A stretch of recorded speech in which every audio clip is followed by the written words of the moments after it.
ಮುತ್ತಪ್ಪರೈ ಪುತ್ರ ರಿಕಿರೈ ಮೇಲೆ ನಡೆದಂತಹ ಗುಂಡಿನ ದಾಳಿಗೆ ಸಂಬಂಧಪಟ್ಟಂತೆ ಈ ಕ್ಷಣ ಒಂದು ಬಿಗ್ ಅಪ್ಡೇಟ್ ಲಭ್ಯವಾಗ್ತಾ ಇದೆ. A2 ಮುತ್ತಪ್ಪರೈ ಎರಡನೇ ಪತ್ನಿ ಅನುರಾಧ ಎಲ್ಲಿದ್ದಾರೆ? ರಿಪಬ್ಲಿಕ್ ಕನ್ನಡದಲ್ಲಿ ಈ ಕ್ಷಣದ ಅತಿ ದೊಡ್ಡ ಸುದ್ದಿ. A2 ಆರೋಪಿಯಾಗಿರುವಂತಹ ಮುತ್ತಪ್ಪರೈ ಅವರ ಎರಡನೇ ಪತ್ನಿ ಅನುರಾಧ ಎಲ್ಲಿದ್ದಾರೆ ಗೊತ್ತಾ? ಜರ್ಮನಿಯಲ್ಲಿದ್ದಾರಂತೆ. ಜರ್ಮನಿಯಲ್ಲಿದ್ದಾರೆ ಅನ್ನೋ ಮಾಹಿತಿ ಸಿಗ್ತಾ ಇದೆ.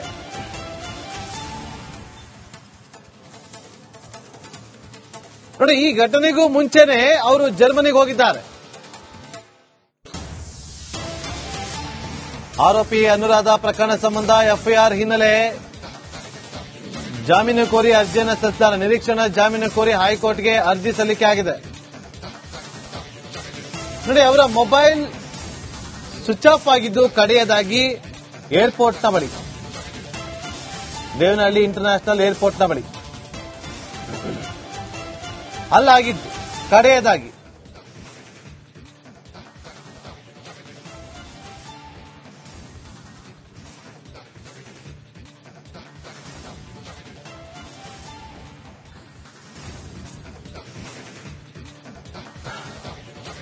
ರಿಕೆರೆ ಮೇಲೆ ಆದಂತಹ ಗುಂಡಿನ ದಾಳಿಗೆ ಸಂಬಂಧಪಟ್ಟಂತೆ ಪೊಲೀಸರು ತನಿಖೆಯನ್ನು ಚುರುಕುಗೊಳಿಸಿದ್ದಾರೆ. ಒಂದು ಕಡೆ ಮತ್ತೊಂದು ಕಡೆ ಎಫ್ಐಆರ್ ಅನ್ನು ದಾಖಲು ಮಾಡಿಕೊಂಡು ಎಫ್ಐಆರ್ ನಲ್ಲಿ ಯಾರೆಲ್ಲ ಉಲ್ಲೇಖಗಳಾಗಿತ್ತು ಹೆಸರು ಅವರನ್ನ ಕೂಡ ಹುಡುಕಾಟ ನಡೆಸೋದಕ್ಕೆ ಮುಂದಾಗಿದ್ರು. ಜೊತೆಗೆ ರಿಕಿರೈ ಹೇಳಿಕೆಯನ್ನು ಕೂಡ ಪಡೆದುಕೊಂಡಿದ್ರು. ಆ ಹೇಳಿಕೆಯಲ್ಲಿ ಮುತ್ತಪ್ಪರೈ ಅವರ ಪತ್ನಿ ಅನುರಾಧ ಅವರೇ ಈ ಒಂದು ಅಟ್ಯಾಕ್ ಮಾಡಿಸಿರಬಹುದು ಅಂತೇಳಿ ಅನುಮಾನವನ್ನು ವ್ಯಕ್ತಪಡಿಸಿದ್ರು. ಮತ್ತಷ್ಟು ಮಾಹಿತಿಯನ್ನು ಕೊಡೋದಕ್ಕೆ ನಮ್ಮ ರಾಮನಗರ ಪ್ರತಿನಿಧಿ ಮಹದೇವ್ ಸ್ವಾಮಿ ಫೋನ್ ಸಂಪರ್ಕದಲ್ಲಿದ್ದಾರೆ. ಮಹದೇವ್ ಸ್ವಾಮಿ, ಘಟನೆಗೂ ಮುಂಚೆ ಅವರು ಜರ್ಮನಿಗೆ ಹೋಗಿದ್ದ ಅಥವಾ ಘಟನೆ ಆದ ಬಳಿಕ ಜರ್ಮನಿಗೆ ಹೋಗಿದ್ದ? ನಾಗೇಂದ್ರ ಬಾಬು, ಅಂದ್ರೆ ಅವರು ಏಪ್ರಿಲ್ 14ರಂದೇ ಅವರು ಜರ್ಮನಿಗೆ ಹೋಗಿದ್ದಾರೆ ಅಂತನ್ನುವಂತಹ ಮಾಹಿತಿ ಲಭ್ಯವಾಗಿದೆ. ಯಾಕಂದ್ರೆ ಅವರು ಬೆಂಗಳೂರಿನಲ್ಲಿರ್ತಕ್ಕಂತಹ ಒಂದು ನಿವಾಸ ಏನಿದೆ, ಆ ನಿವಾಸದ ಅಡ್ರೆಸ್ ನಲ್ಲಿ ಕೂಡ ಅವರು ಬಳಸ್ತಿದ್ದಂತಹ ಸಿಮ್ ಇತ್ತು. ಆ ಆಧಾರದ ಮೇಲೆ ಪೊಲೀಸ್ನವರು ಆ ಒಂದು ಮನೆಗೆ ನೋಟಿಸ್ ಕೊಡೋದಕ್ಕೆ ಅಂತ ಹೋದಂತಹ ಸಂದರ್ಭದಲ್ಲಿ ಆ ಮನೆಯನ್ನ ಅಮೆರಿಕ ಮೂಲದವರಿಗೆ ಮಾರಾಟ ಮಾಡಿ ಏಪ್ರಿಲ್ 14ರಂದೇ ಕೂಡ, ಅಂದ್ರೆ ಮನೆ ಮಾರಾಟ ಮಾಡಿರುವಂತದ್ದು ಈ ಹಿಂದೆ 14ರಂದು ಅವರು ಜರ್ಮನಿಗೆ ತೆರಳಿದ್ದಾರೆ ಅಂತನ್ನುವಂತಹ ಮಾಹಿತಿ ಸದ್ಯಕ್ಕೆ ಇರುವಂತದ್ದು. ಈಗಾಗಲೇ ಕೂಡ ಅವರು ಆ ಒಂದು ವಿಚಾರವಾಗಿ ಈಗ ನಿರೀಕ್ಷಣಾ ಜಾಮೀನು ಅರ್ಜಿಯನ್ನ ಕೂಡ ಹೈಕೋರ್ಟ್ ನಲ್ಲಿ ವಕೀಲರ ಮುಖಾಂತರ ಸಲ್ಲಿಸಿದ್ದಾರೆ ಅನ್ನುವಂತಹ ಮಾಹಿತಿ ಕೂಡ ಲಭ್ಯವಾಗಿದೆ. ಅಂದ್ರೆ ಪೊಲೀಸರು ಎಲ್ಲಾ ಆಯಾಮಗಳಲ್ಲೂ ಕೂಡ ತನಿಖೆಯನ್ನ ಮಾಡ್ತಾ ಇದ್ದಾರೆ. ಪ್ರಮುಖವಾಗಿ ಎಫ್ಐಆರ್ ನಲ್ಲಿ ದಾಖಲಾದಂತಹ 4 ಜನ ಆರೋಪಿಗಳೇನಿದ್ದಾರೆ ಅವರಿಗೂ ಕೂಡ ನೋಟಿಸ್ ನೀಡುವಂತಹ ಒಂದು ಕೆಲಸವನ್ನ ಕೂಡ ಮಾಡ್ತಾ ಇದ್ದಾರೆ.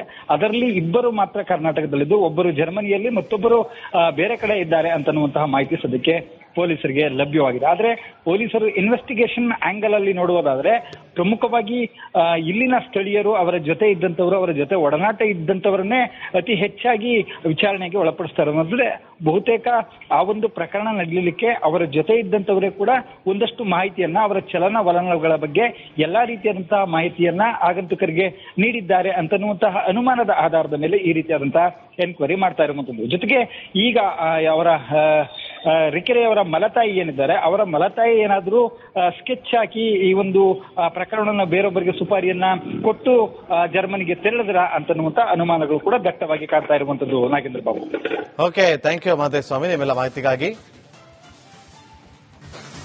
ಮುತ್ತಪ್ಪರೈ ಪುತ್ರ ರಿಕಿರೈ ಮೇಲೆ ನಡೆದಂತಹ ಗುಂಡಿನ ದಾಳಿಗೆ ಸಂಬಂಧಪಟ್ಟಂತೆ ಈ ಕ್ಷಣ ಒಂದು ಬಿಗ್ ಅಪ್ಡೇಟ್ ಲಭ್ಯವಾಗ್ತಾ ಇದೆ. A2 ಮುತ್ತಪ್ಪರೈ ಎರಡನೇ ಪತ್ನಿ ಅನುರಾಧ ಎಲ್ಲಿದ್ದಾರೆ? ರಿಪಬ್ಲಿಕ್ ಕನ್ನಡದಲ್ಲಿ ಈ ಕ್ಷಣದ ಅತಿ ದೊಡ್ಡ ಸುದ್ದಿ. A2 ಆರೋಪಿಯಾಗಿರುವಂತಹ ಮುತ್ತಪ್ಪರೈ ಅವರ ಎರಡನೇ ಪತ್ನಿ ಅನುರಾಧ ಎಲ್ಲಿದ್ದಾರೆ ಗೊತ್ತಾ? ಜರ್ಮನಿಯಲ್ಲಿದ್ದಾರಂತೆ. ಜರ್ಮನಿಯಲ್ಲಿದ್ದಾರೆ ಅನ್ನೋ ಮಾಹಿತಿ ಸಿಗ್ತಾ ಇದೆ.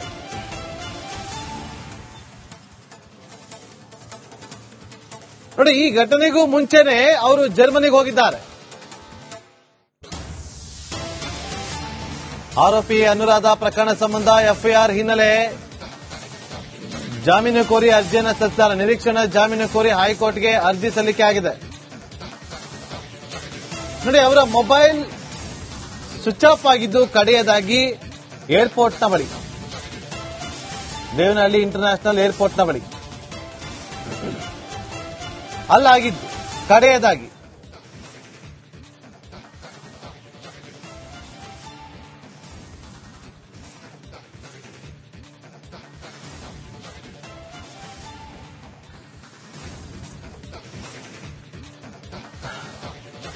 ರಿಕೆರೆ ಮೇಲೆ ಆದಂತಹ ಗುಂಡಿನ ದಾಳಿಗೆ ಸಂಬಂಧಪಟ್ಟಂತೆ ಪೊಲೀಸರು ತನಿಖೆಯನ್ನ ಚುರುಕುಗೊಳಿಸಿದ್ದಾರೆ. ಒಂದು ಕಡೆ ಮತ್ತೊಂದು ಕಡೆ ಎಫ್ಐಆರ್ ಅನ್ನು ದಾಖಲು ಮಾಡಿಕೊಂಡು ಎಫ್ಐಆರ್ ನಲ್ಲಿ ಯಾರೆಲ್ಲ ಉಲ್ಲೇಖಗಳಾಗಿತ್ತು ಹೆಸರು ಅವರನ್ನ ಕೂಡ ಹುಡುಕಾಟ ನಡೆಸೋದಕ್ಕೆ ಮುಂದಾಗಿದ್ರು. ಜೊತೆಗೆ ರಿಕಿರೈ ಹೇಳಿಕೆಯನ್ನು ಕೂಡ ಪಡೆದುಕೊಂಡಿದ್ರು. ಆ ಹೇಳಿಕೆಯಲ್ಲಿ ಮುತ್ತಾಪರೆಯವರ ಪತ್ನಿ ಅನುರಾಧ ಅವರೇ ಈ ಒಂದು ಅಟ್ಯಾಕ್ ಮಾಡಿಸಿರಬಹುದು ಅಂತೇಳಿ ಅನುಮಾನವನ್ನ ವ್ಯಕ್ತಪಡಿಸಿದ್ರು. ಮತ್ತಷ್ಟು ಮಾಹಿತಿಯನ್ನು ಕೊಡೋದಕ್ಕೆ ನಮ್ಮ ರಾಮನಗರ ಪ್ರತಿನಿಧಿ ಮಹದೇವ್ ಸ್ವಾಮಿ ಫೋನ್ ಸಂಪರ್ಕದಲ್ಲಿದ್ದಾರೆ. ಮಹದೇವ್ ಸ್ವಾಮಿ, ಘಟನೆಗೂ ಮುಂಚೆ ಅವರು ಜರ್ಮನಿಗೆ ಹೋಗಿದ್ದ ಅಥವಾ ಘಟನೆ ಆದ ಬಳಿಕ ಜರ್ಮನಿಗೆ ಹೋಗಿದ್ದ? ನಾಗೇಂದ್ರ ಬಾಬು, ಅಂದ್ರೆ ಅವರು ಏಪ್ರಿಲ್ 14ರಂದೇ ಅವರು ಜರ್ಮನಿಗೆ ಹೋಗಿದ್ದಾರೆ ಅಂತನ್ನುವಂತಹ ಮಾಹಿತಿ ಲಭ್ಯವಾಗಿದೆ. ಯಾಕಂದ್ರೆ ಅವರು ಬೆಂಗಳೂರಿನಲ್ಲಿ ಇರ್ತಕ್ಕಂತಹ ಒಂದು ನಿವಾಸ ಏನಿದೆ, ಆ ನಿವಾಸದ ಅಡ್ರೆಸ್ ನಲ್ಲಿ ಕೂಡ ಅವರು ಬಳಸ್ತಿದ್ದಂತಹ ಸಿಮ್ ಇತ್ತು. ಆ ಆಧಾರದ ಮೇಲೆ ಪೊಲೀಸ್ನವರು ಆ ಒಂದು ಮನೆಗೆ ನೋಟಿಸ್ ಕೊಡೋದಕ್ಕೆ ಅಂತ ಹೋದಂತಹ ಸಂದರ್ಭದಲ್ಲಿ ಆ ಮನೆಯನ್ನ ಅಮೆರಿಕ ಮೂಲದವರಿಗೆ ಮಾರಾಟ ಮಾಡಿ ಏಪ್ರಿಲ್ 14ರಂದೇ ಕೂಡ, ಅಂದ್ರೆ ಮನೆ ಮಾರಾಟ ಮಾಡಿರುವಂತದ್ದು ಈ ಹಿಂದೆ 14ರಂದು ಅವರು ಜರ್ಮನಿಗೆ ತೆರಳಿದ್ದಾರೆ ಅಂತನ್ನುವಂತಹ ಮಾಹಿತಿ ಸದ್ಯಕ್ಕೆ ಇರುವಂತದ್ದು. ಈಗಾಗಲೇ ಕೂಡ ಅವರು ಆ ಒಂದು ವಿಚಾರವಾಗಿ ಈಗ ನಿರೀಕ್ಷಣಾ ಜಾಮೀನು ಅರ್ಜಿಯನ್ನ ಕೂಡ ಹೈಕೋರ್ಟ್ನಲ್ಲಿ ವಕೀಲರ ಮುಖಾಂತರ ಸಲ್ಲಿಸಿದ್ದಾರೆ ಅನ್ನುವಂತಹ ಮಾಹಿತಿ ಕೂಡ ಲಭ್ಯವಾಗಿದೆ. ಅಂದ್ರೆ ಪೊಲೀಸರು ಎಲ್ಲಾ ಆಯಾಮಗಳಲ್ಲೂ ಕೂಡ ತನಿಖೆಯನ್ನ ಮಾಡ್ತಾ ಇದ್ದಾರೆ. ಪ್ರಮುಖವಾಗಿ ಎಫ್ಐಆರ್ ನಲ್ಲಿ ದಾಖಲಾದಂತಹ 4 ಜನ ಆರೋಪಿಗಳೇನಿದ್ದಾರೆ ಅವರಿಗೂ ಕೂಡ ನೋಟಿಸ್ ನೀಡುವಂತಹ ಒಂದು ಕೆಲಸವನ್ನ ಕೂಡ ಮಾಡ್ತಾ ಇದ್ದಾರೆ. ಅದರಲ್ಲಿ 2 ಮಾತ್ರ ಕರ್ನಾಟಕದಲ್ಲಿದ್ದು, ಒಬ್ಬರು ಜರ್ಮನಿಯಲ್ಲಿ, ಮತ್ತೊಬ್ಬರು ಬೇರೆ ಕಡೆ ಇದ್ದಾರೆ ಅಂತನ್ನುವಂತಹ ಮಾಹಿತಿ ಸದ್ಯಕ್ಕೆ ಪೊಲೀಸರಿಗೆ ಲಭ್ಯವಾಗಿದೆ. ಆದ್ರೆ ಪೊಲೀಸರು ಇನ್ವೆಸ್ಟಿಗೇಷನ್ ಆಂಗಲ್ ಅಲ್ಲಿ ನೋಡುವುದಾದ್ರೆ ಪ್ರಮುಖವಾಗಿ ಇಲ್ಲಿನ ಸ್ಥಳೀಯರು, ಅವರ ಜೊತೆ ಇದ್ದಂತವರು, ಅವರ ಜೊತೆ ಒಡನಾಟ ಇದ್ದಂತವರನ್ನೇ ಅತಿ ಹೆಚ್ಚಾಗಿ ವಿಚಾರಣೆಗೆ ಒಳಪಡಿಸ್ತಾರೆ. ಅಂದ್ರೆ ಬಹುತೇಕ ಆ ಒಂದು ಪ್ರಕರಣ ನಡೀಲಿಕ್ಕೆ ಅವರ ಜೊತೆ ಇದ್ದಂತವರೇ ಕೂಡ ಒಂದಷ್ಟು ಮಾಹಿತಿಯನ್ನ, ಅವರ ಚಲನವಲನಗಳ ಬಗ್ಗೆ ಎಲ್ಲಾ ರೀತಿಯಾದಂತಹ ಮಾಹಿತಿಯನ್ನ ಆಗಂತುಕರಿಗೆ ನೀಡಿದ್ದಾರೆ ಅಂತನ್ನುವಂತಹ ಅನುಮಾನದ ಆಧಾರದ ಮೇಲೆ ಈ ರೀತಿಯಾದಂತಹ ಎನ್ಕ್ವೈರಿ ಮಾಡ್ತಾ ಇರುವಂತದ್ದು. ಜೊತೆಗೆ ಈಗ ಅವರ ರಿಕೆರೆಯವರ ಮಲತಾಯಿ ಏನಿದ್ದಾರೆ, ಅವರ ಮಲತಾಯಿ ಏನಾದರೂ ಸ್ಕೆಚ್ ಹಾಕಿ ಈ ಒಂದು ಪ್ರಕರಣವನ್ನು ಬೇರೊಬ್ಬರಿಗೆ ಸುಪಾರಿಯನ್ನ ಕೊಟ್ಟು ಜರ್ಮನಿಗೆ ತೆರಳಿದ್ರ ಅಂತನ್ನುವಂತ ಅನುಮಾನಗಳು ಕೂಡ ದಟ್ಟವಾಗಿ ಕಾಡ್ತಾ ಇರುವಂತದ್ದು. Nagendra Babu, okay, thank you Mahadev Swamy ನಿಮ್ಮೆಲ್ಲ ಮಾಹಿತಿಗಾಗಿ. ಮುತ್ತಪ್ಪರೈ ಪುತ್ರ ರಿಕಿರೈ ಮೇಲೆ ನಡೆದಂತಹ ಗುಂಡಿನ ದಾಳಿಗೆ ಸಂಬಂಧಪಟ್ಟಂತೆ ಈ ಕ್ಷಣ ಒಂದು ಬಿಗ್ ಅಪ್ಡೇಟ್ ಲಭ್ಯವಾಗ್ತಾ ಇದೆ. A2 ಮುತ್ತಪ್ಪರೈ 2ನೇ ಪತ್ನಿ ಅನುರಾಧ ಎಲ್ಲಿದ್ದಾರೆ? ರಿಪಬ್ಲಿಕ್ ಕನ್ನಡದಲ್ಲಿ ಈ ಕ್ಷಣದ ಅತಿ ದೊಡ್ಡ ಸುದ್ದಿ. A2 ಆರೋಪಿಯಾಗಿರುವಂತಹ ಮುತ್ತಪ್ಪರೈ ಅವರ 2ನೇ ಪತ್ನಿ ಅನುರಾಧ ಎಲ್ಲಿದ್ದಾರೆ ಗೊತ್ತಾ? ಜರ್ಮನಿಯಲ್ಲಿದ್ದಾರಂತೆ. ಜರ್ಮನಿಯಲ್ಲಿದ್ದಾರೆ ಅನ್ನೋ ಮಾಹಿತಿ ಸಿಗ್ತಾ ಇದೆ.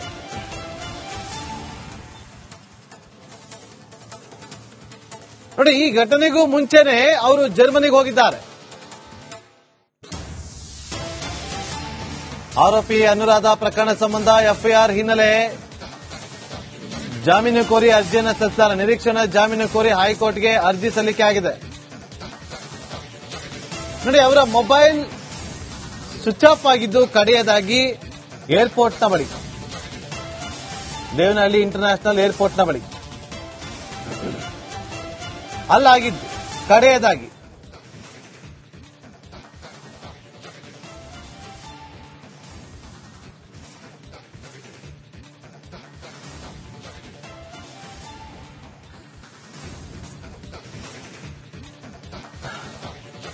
ರಿಕೆರೆ ಮೇಲೆ ಆದಂತಹ ಗುಂಡಿನ ದಾಳಿಗೆ ಸಂಬಂಧಪಟ್ಟಂತೆ ಪೊಲೀಸರು ತನಿಖೆಯನ್ನ ಚುರುಕುಗೊಳಿಸಿದ್ದಾರೆ. ಒಂದು ಕಡೆ ಮತ್ತೊಂದು ಕಡೆ ಎಫ್ಐಆರ್ ಅನ್ನು ದಾಖಲು ಮಾಡಿಕೊಂಡು ಎಫ್ಐಆರ್ ನಲ್ಲಿ ಯಾರೆಲ್ಲ ಉಲ್ಲೇಖಗಳಾಗಿತ್ತು ಹೆಸರು ಅವರನ್ನ ಕೂಡ ಹುಡುಕಾಟ ನಡೆಸೋದಕ್ಕೆ ಮುಂದಾಗಿದ್ರು. ಜೊತೆಗೆ ರಿಕಿರೈ ಹೇಳಿಕೆಯನ್ನು ಕೂಡ ಪಡೆದುಕೊಂಡಿದ್ರು.